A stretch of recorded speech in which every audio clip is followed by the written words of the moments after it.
Hello, coming at you for lesson 46 of Course in Miracles. God is the love in which I forgive. Starts out, God does not forgive because he has never condemned, and there must be condemnation before forgiveness is necessary. And forgiveness is the great need of this world, but that is because it is a world of illusions. So if you forgive, you release yourself from illusions, and if you withhold, you bind yourselves to them. And that was kind of not an aha. Well, first of all, like God not needing to forgive because he's never condemned. Like I've never thought of it that way. And it's kind of beautiful and deep.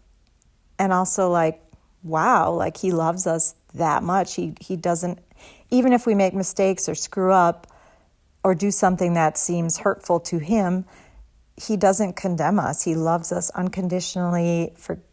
There is no forgiveness because it's not needed. That's wild to me. Now, as humans, forgiveness is a real deal because there's lots of hurts and our ego is going to look at things from the lens of fear a lot of the time, and we're going to condemn people and situations, usually people, I guess. And sometimes it's really hard to let that shit go. I, again, speak from experience. We all have experiences, I'm sure. But I totally understand that forgiveness is for me, not the other person, and that if I just keep holding on to the rage or whatever, it doesn't help me. It, in fact, hurts me, and it keeps activating my nervous system, and we're done with whatever happened. It's in the past. I'm safe now. I'm here. I've moved on. But when I think about that, it just keeps reactivating me, which is hurtful to me. And yeah, and I have a couple real life situations where I can see this played out.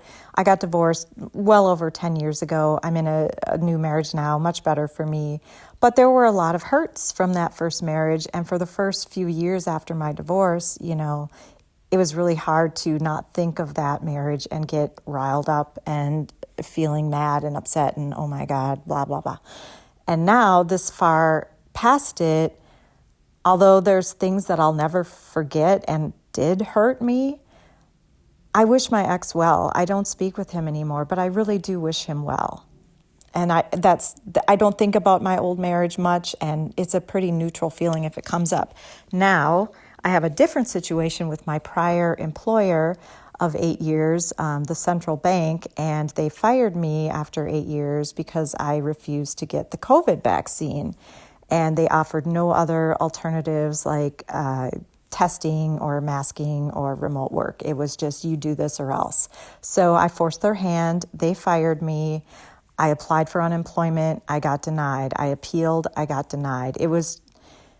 I felt the whole situation was really fucked up, and I was very pissed off about it, very pissed off.